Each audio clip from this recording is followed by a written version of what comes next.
Students, ये video बाल विकास एवं शिक्षा शास्त्र प्रतियोगी परीक्षाओं सीटेट तथा सभी राज्यों के शिक्षक पात्रता परीक्षा टेट में बाल विकास एवं शिक्षा शास्त्र से पूछे जा रहे प्रश्नों के आधार पर तैयार की गई है।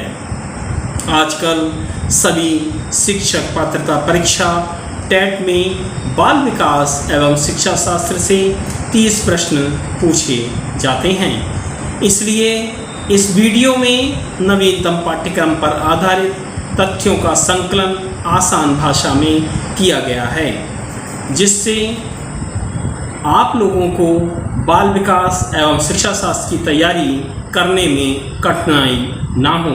हमें उम्मीद है कि हमारा प्रयास आपकी सफलता में सहायक सिद्ध होगा। अगर आपको ये वीडियो पसंद आती है तो आप इस वीडियो को लाइक, सब्सक्राइब और बेल जरूर बजाइएगा। पियाजे के अनुसार निम्नलिखित में से कौन सी अवस्था है जिसमें बच्चा अमूर्त संकल्पनाओं के विषय में तार्किक चिंतन करना आरंभ करता है? ए. मूर्त संक्रमण अवस्था कॉन्क्रीट ऑपरेशनल स्टेज 7 वर्ष टू 11 ईयर्स। बी है औपचारिक संक्रियात्मक अवस्था फॉर्मल ऑपरेशनल स्टेज 11 वर्ष एवं ऊपर। सी पार्ट है संवेदी प्रेरक अवस्था सेंसरी ऑपरेशनल स्टेज जन्म से 2 वर्ष। और डी है पूर्व संक्रियात्मक अवस्था प्री ऑपरेशनल स्टेज 2 वर्ष से 7 वर्ष। ये प्रश्न सीटेट 2011 में भी पूछा गया है।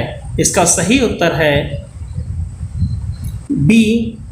औपचारिक संक्रियात्मक अवस्था फॉर्मल ऑपरेशनल स्टेज 11 वर्ष एवं ऊपर। बी इसका बी आंसर है। और इसके बाद क्वेश्चन नंबर 2, बच्चों की बौद्धिक विकास इंटेलेक्चुअल डेवलपमेंट की 4 विशिष्ट अवस्थाओं की पहचान की गई है। ए.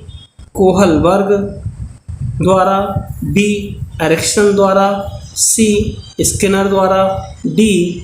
पियाजे द्वारा। ये प्रश्न नंबर 2 सीटेट और यूपी टेट 2011 में पूछा गया है। इसका सही उत्तर है डी. पियाजे द्वारा।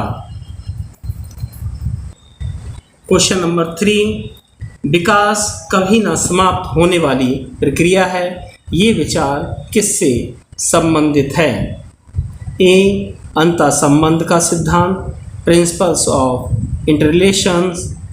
बी. निरंतरता का सिद्धांत प्रिंसिपल्स ऑफ कंटिन्यूटी।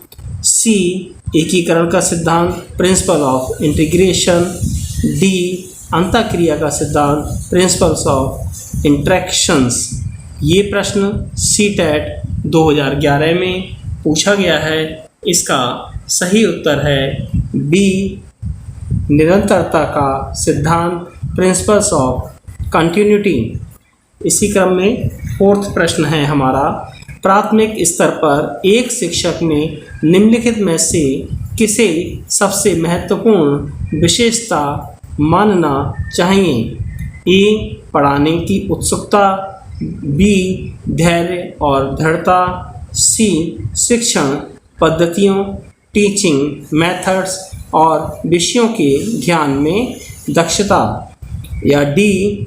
अति मानक भाषा एक्सेस स्टैंडर्ड लैंग्वेज में पढ़ाने में दक्षता स्किल।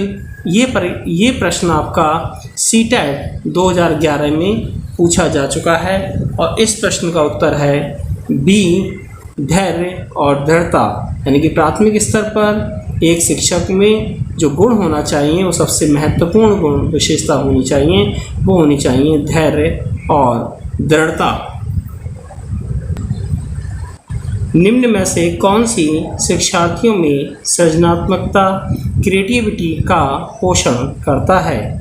ए अच्छी शिक्षा का व्यवहारिक मूल्यों के लिए विद्यार्थियों का शिक्षण। बी प्रत्येक शिक्षार्थी की अंतर्जात प्रतिभाओं इंटरनल टैलेंट का पोषण करना एवं प्रश्न करने के अवसर उपलब्ध कराना। सी विद्यालय जीवन के प्रारंभ में उपलब्धि के लक्ष्यों पर बल देना। और डी परीक्षा में अच्छे अंकों के लिए विद्यार्थी की कोचिंग करना।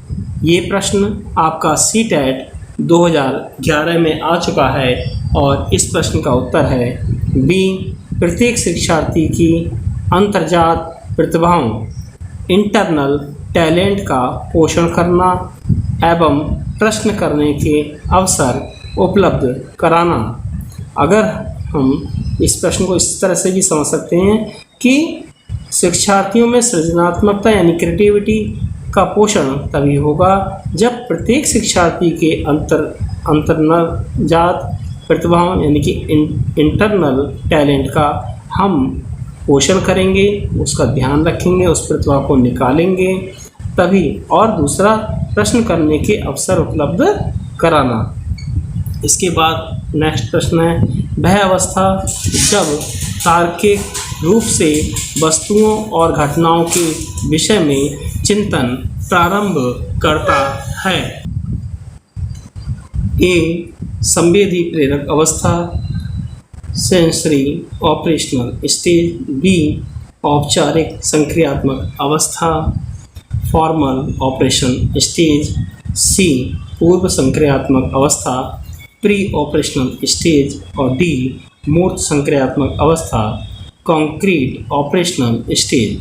ये प्रश्न आपका सीटेट तथा यूपीटेट 2011 में भी पूछा गया है। इस प्रश्न का उत्तर है डी मूर्त संक्रियात्मक अवस्था कॉन्क्रीट ऑपरेशनल स्टेज।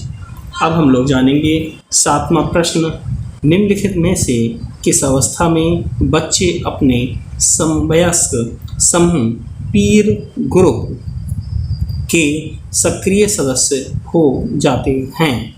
ए किशोरावस्था एडोलसेंस, प्रौढ़ावस्था एडल्टहुड, पूर्व बाल्यावस्था अर्ली चाइल्डहुड और डी बाल्यावस्था चाइल्डहुड। ये प्रश्न आपका यूपीटेट 2011 में पूछा गया है जिसका सही उत्तर है ए किशोरावस्था एडोलसेंस। प्रश्न संख्या 8 निम्न कक्षाओं में शिक्षण की खेल विधि प्ले मेथड आधारित है। ए शारीरिक शिक्षा कार्यक्रमों फिजिकल एजुकेशन प्रोग्राम के सिद्धांत पर। बी शिक्षण की विधियों टीचिंग मेथड्स के सिद्धांत पर। सी विकास एवं वृद्धि डेवलपमेंट एंड ग्रोथ के मनोवैज्ञानिक सिद्धांत पर। और डी शिक्षण के सामाजिक सिद्धांत पर सोशल कॉन्सेप्ट ऑफ टीचिंग पर। ये प्रश्न आपका यूपीटेट 2011 में ये प्रश्न पूछा गया है और इसका सही उत्तर है सी विकास एवं वृद्धि डेवलपमेंट एंड ग्रोथ के मनोवैज्ञानिक सिद्धांत पर। इसी क्रम में हमारा नवा प्रश्न आता है बच्चों के संज्ञात्मक विकास कॉग्निटिव डेवलपमेंट को सबसे अच्छे तरीके से कहाँ परिभाषित किया जा सकता है। ए खेल के मैदान में प्लेइंग ग्राउंड। बी विद्यालय एवं कक्षा में स्कूल एंड क्लास। सी गृह में इन होम। डी ऑडिटोरियम में। तो ये प्रश्न आपका यूपीटेट 2011 में पूछा जा चुका है और इसका सही उत्तर है बी विद्यालय एवं कक्षा में स्कूल एंड क्लास। निम्न में से कौन पियाजे के अनुसार बौद्धिक विकास इंटेलेक्चुअल डेवलपमेंट का निर्धारक तत्व नहीं है। ए सामाजिक संचरण सोशल ट्रांसमिशंस। बी अनुभव, फीलिंग, सी संतुलीकरण, बैलेंस, या डी इनमें से कोई नहीं। इसका सही उत्तर है ए सामाजिक संचरण, सोशल ट्रांसमिशन। इसी क्रम में अगला प्रश्न 11वां प्रश्न है, बालकों की सोच अमूर्तता की अपेक्षा मूर्त अनुभवों एवं कृत्यों से होती है। यह अवस्था है ए 7 से 12 वर्ष, बी 12 वर्ष से वयस्क तक, सी 2 वर्ष से 7 वर्ष तक और डी जन्म से 2 वर्ष तक। ये प्रश्न हमारा टेट परीक्षा 2011 में पूछा जा चुका है और इसका सही उत्तर है ए 7 वर्ष से 12 वर्ष तक। अगला प्रश्न 12वां प्रश्न, विकास के संदर्भ में निम्नलिखित में से कौन सा कथन सत्य नहीं है।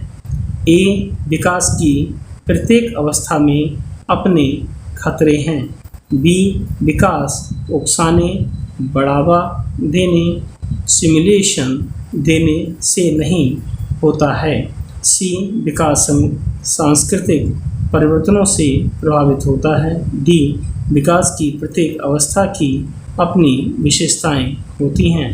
ये प्रश्न टेट परीक्षा 2011 में पूछा जा चुका है और इस प्रश्न का सही उत्तर है बी विकास उकसाने या बढ़ाने, स्टिमुलेशन देने से नहीं होता है।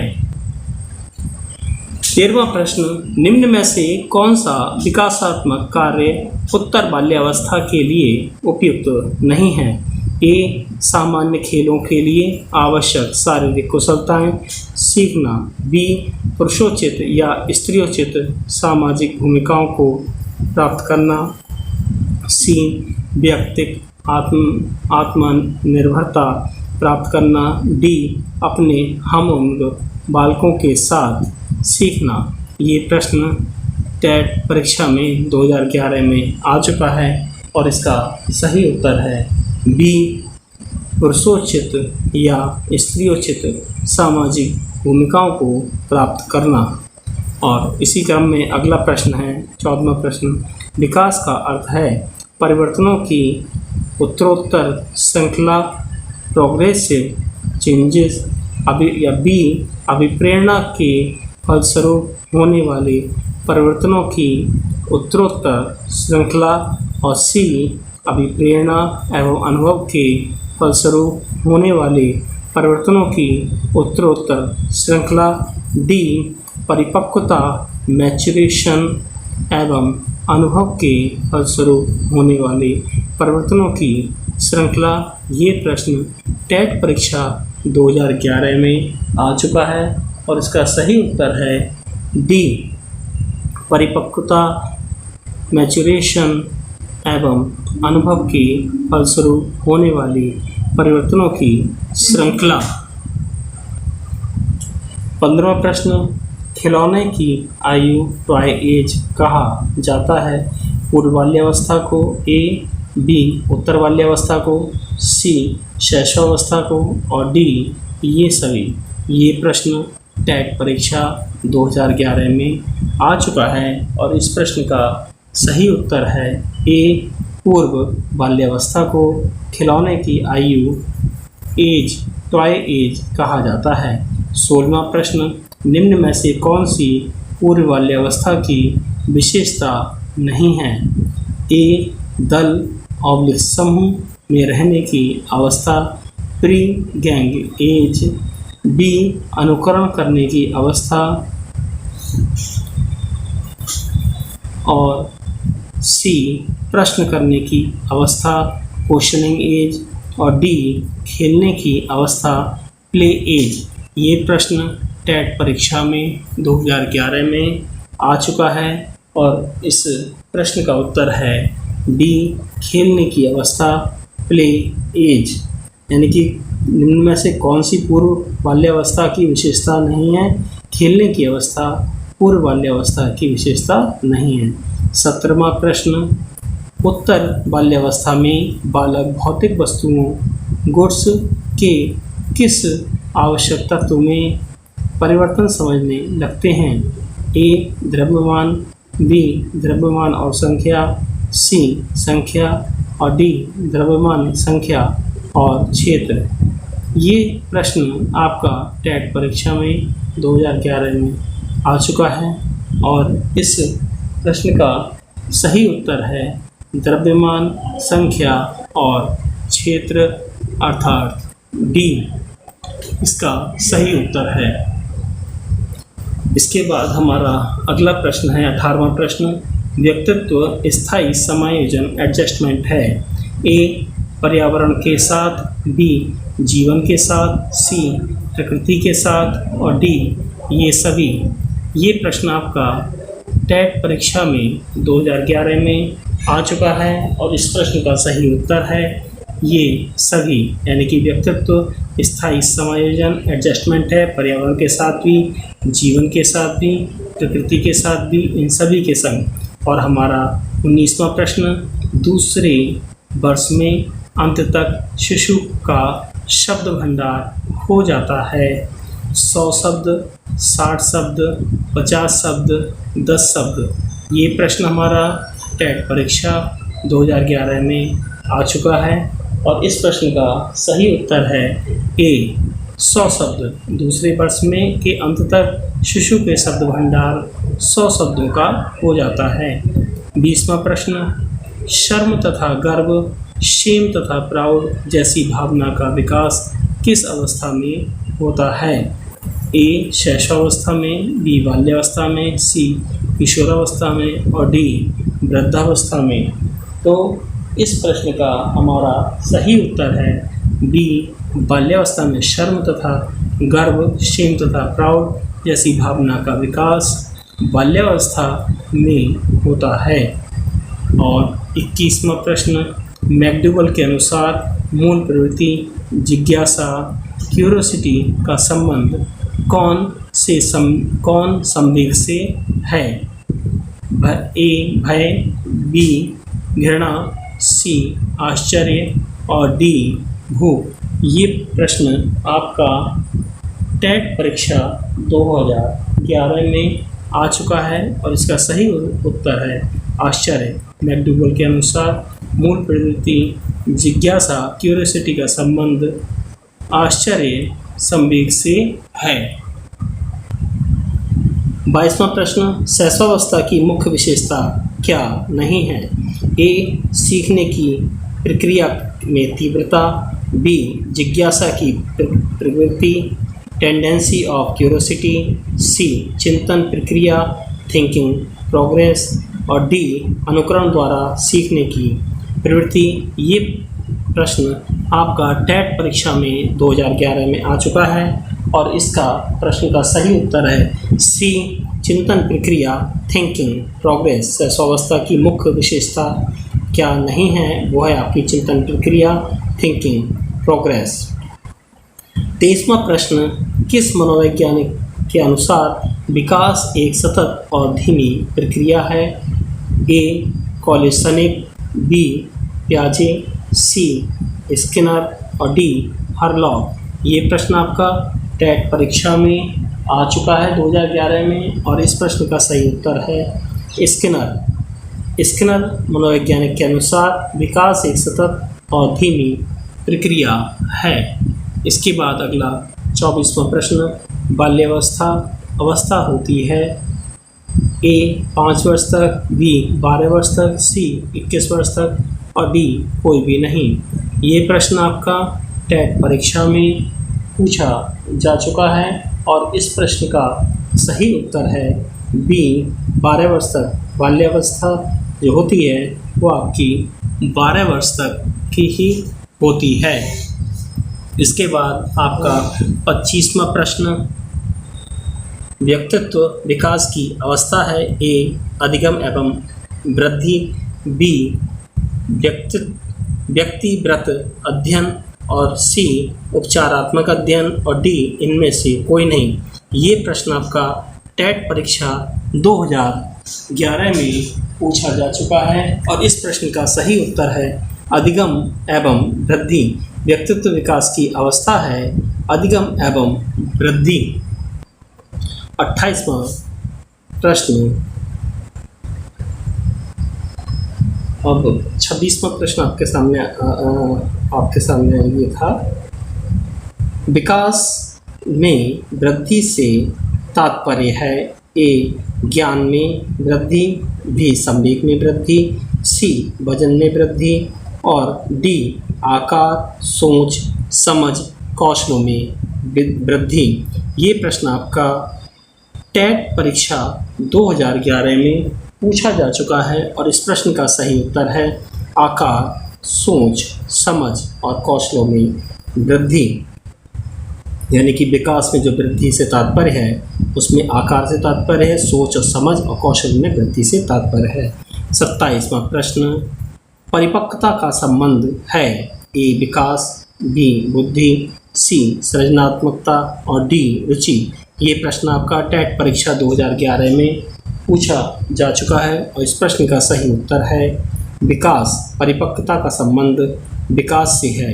28वां प्रश्न। तनाव और क्रोध, टेंशन एंड एंगर की अवस्था है ए शैशवावस्था, बी किशोरावस्था, सी बाल्यावस्था और डी वृद्धावस्था। ये टेट परीक्षा में 2011 में ये प्रश्न आ चुका है और इस प्रश्न का सही उत्तर है बी किशोरावस्था। तनाव और क्रोध, टेंशन एंड एंगर की अवस्था कहलाती है किशोरावस्था। 29वां प्रश्न।